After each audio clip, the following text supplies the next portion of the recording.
বান্ধব অটোমেটেড ভূমি ব্যবস্থাপনা, সুরক্ষিত ভূমি সমৃদ্ধ আধুনিক বাংলাদেশ বিনির্মাণের অন্যতম একটি ক্ষেত্র হলো জনবান্ধব ভূমি সেবা। ভূমি সেবা জনসাধারণের দোরগোড়ায় পৌঁছে দেওয়া। ভূমি মন্ত্রণালয় ইতোমধ্যে ভূমি সংক্রান্ত সেবাসমূহ অটোমেশনের মাধ্যমে জনগণের নিকট পৌঁছানোর লক্ষ্যে নানাবিধ কার্যক্রম গ্রহণ করেছে।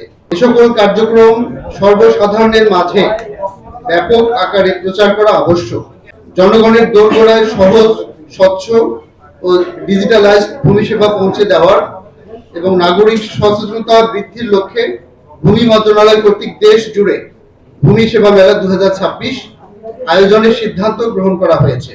যে মানুষগুলোর কথা আপনারা বললেন, সেই মানুষগুলো কিন্তু সেখানে তারা এখনো এই ডিজিটাল সিস্টেমটাকে রপ্ত করার মতো দক্ষতা কেউ কেউ এখনো অর্জন করতে সক্ষম হয়নি, এবং তারাই এই দুষ্টমিটা করে থাকে।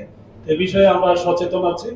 ধরেন যেহেতু ল্যান্ড ম্যানেজমেন্টের ক্ষেত্রে বিভাগীয় পর্যায়ে আমরা যারা মনিটরিং দপ্তরে কাজ করি, অর্থাৎ বিভাগীয় কমিশনারের কার্যালয়ে, তারা যেমন নিয়মিত এডিসি রেভিনিউ আছেই, তার মূল দায়িত্বই হচ্ছে এই অফিসগুলো তাকে পরিদর্শন করা, মনিটরিং এর আওতায় আনা।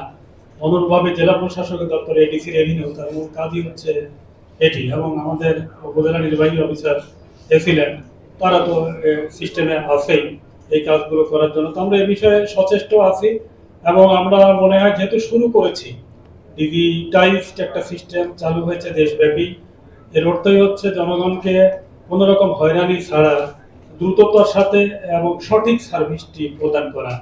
যেহেতু এটি বেশ আমরা শুরু করেছি, আশা করছি খুব অচিরে আমরা এর সুফল পাবো।